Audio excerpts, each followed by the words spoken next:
And this is Tyler Bennett with the Marion Patriots Activities Network, sitting down with the brand new head football coach of the Marion Patriots, Coach Lance Clark.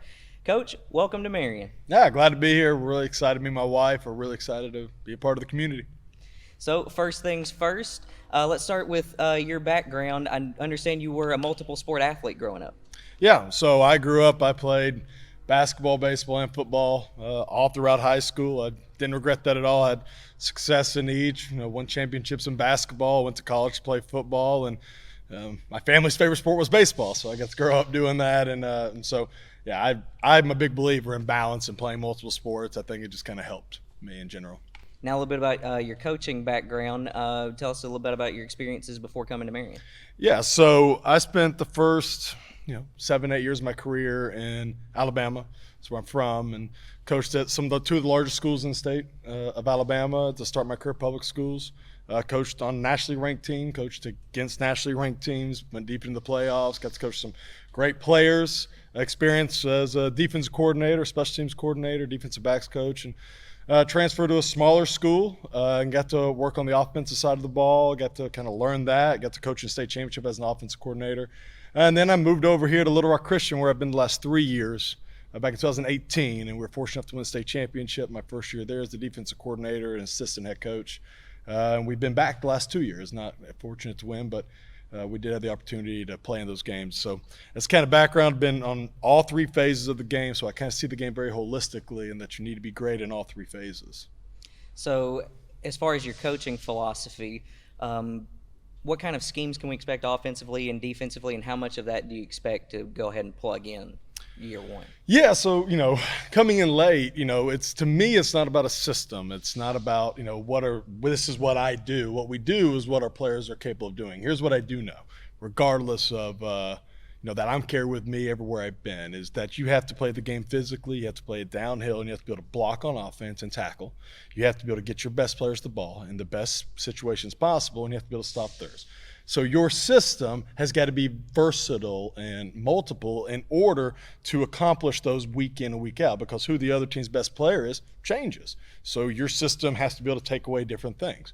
Who your best player is and how you can get him the best spot possible, that changes year in, year out at every level. And so you have to have multiplicity in what you do. And so it's teaching our kids to really appreciate the thinking aspect of the game, and teaching our coaches and our players in the community that smart football wins. You want to win games, you play smart and tough. So the system will be creative and versatile to activate that. Speaking of those players, I understand you've gotten to meet with them a couple of times, such as at the 7-on-7, some practices out at Patriot Stadium. What's your experience been with the kids so far? Man, I've really, really enjoyed it. They get really great energy, and they went down to the 7-on-7. It was the first time we got around them, and we did not start well there. We started like 0-3, and we were getting just beat bad. And so a lot of teams in those situations, it's hot, it's summer, my first time with them, most times, a lot of times the kids crumble, and our kids fought back, and we won the next 5 games we played, beat Bryant, beat great teams in the playoffs there, and made it to the quarterfinals. And so what they've shown me in the short time is that they're willing to work, they have good spirit, and they're willing to buy in and believe pretty immediately into kind of the message that we as a staff are trying to push out to them. So this interview right now in the middle of the dead period, but week one of practice coming up pretty soon. What are you expecting week one? What's kind of the plan for that? Week one of fall camp, which will happen in August, we're trying to prepare, kind of install what we're going to be about this year, and kind of get a mindset and a belief going into the fall camp. And then right away for us and me, it's about identifying who our playmakers are on both sides of the ball and who we need to activate, and what kids do best, right? And finding the right role for them and what our coaches do best. And so for me, a lot of it is about auditing early on and trying to figure out where I can put our kids in the best positions to be successful going into the season. So that's what we're going to focus on, and that means you got to challenge them, and that's going to look it's going to look physical, because you can't play the game any other way, and it's going to look fast, and it's going to require a lot of thinking, and we're going to challenge them to see what we can get out of them. know you've been meeting with the coaches, and in those meetings, have you discussed what your role during a game on Friday night might look like? Are you calling any plays? Are you setting up anything? What is your role? Yeah, so for this year, I'll be calling the defense on Friday nights. Coach Tribble will still be calling the offense, and we'll have a hand, and there's going to be some adjustments and changes there. But we have all the faith in the world that Coach Tribble, can do a great job in that. And Coach Johnson will take care of special teams. But I'm a hands-on guy. I'm a coach. Okay, some guys sit back and let everything unfold in front of them. And I'm the type that I want to be involved. I coach this game because I do and love coaching. I love being involved with the kids and the coaches. And so I'm not going to take my hands off of things too much. Do you have any season-long goals, or do you take it to a week-to-week basis? Look, our goal right now is to win week one.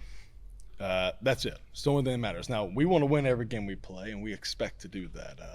I believe in the theory of high expectations and a big belief. And we start with Central in the benefit game, and we approach that like a game we want to compete in and win at. And we have a 9th grade game, and that's early on a benefit game.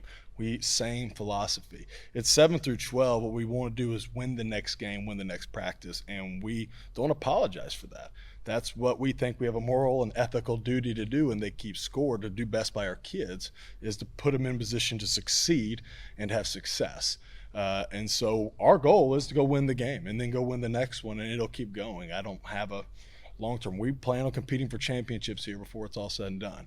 I don't see any reason why we can't start right now by winning week one and then work from there.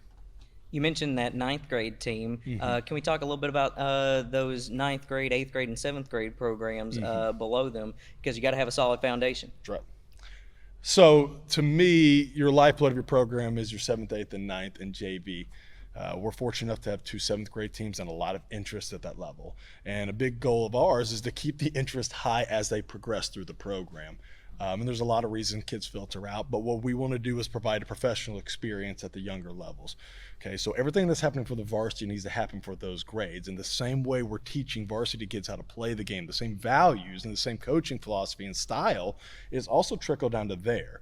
And it's important. 7th grade is as important as JV. There is no difference there because it's all important, and we want to kind of attack that and do the mindset. So we put a big emphasis on that for the coaches staff, the varsity coaching staff being in those spots quite a bit to help us. And so that's a big part of what we're working on because those levels are so important.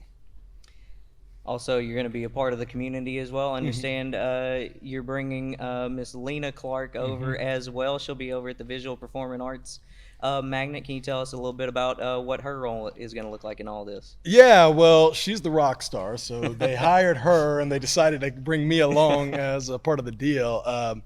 No, she's a 3rd grade teacher. She's a rock star elementary teacher. She's really excited to get to work at the Visual Performing Arts. She was in color guard and she was in theater, and so she's really excited about that magnet school, and she's met with them, and I've been over there, and she's kind of the thing that holds us together. And so we'll be moving up here. She's back home getting stuff ready to move so we can move up here and get things started, and so be a great experience. Week 1 against the Win Yellow Jackets right here in Marion. Coach Clark, any final thoughts? No, one thing I always say is anybody's watching, have your kids play football. Okay, I think it's the greatest game on earth. And I'm biased, right? But I think it's the greatest game on earth. It teaches you so many life skills. It teaches you how to push through tough things, and life is tough, and tough people end up winning. Right, and what this game gives you the ability to do is be a part of something where you can be something special, and it provides those avenues for it. And so, we want the whole community to play football and to be a part of something special because it's given me in my life so much that I want that experience to extend out to the rest of the community. All right.